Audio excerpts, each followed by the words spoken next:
ఏముందట? ఒక రాజ్యం రాబోతుంది, దానికి యుగాలు అంతం లేని రాజ్యం. దేవునికి స్తోత్రం. హల్లెలూయా. నా యేసు రాజ్యం అందమైన రాజ్యం, అందులో నేను నివసింతును.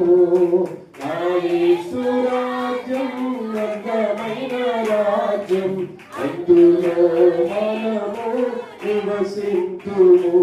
సూర్య చంద్రులు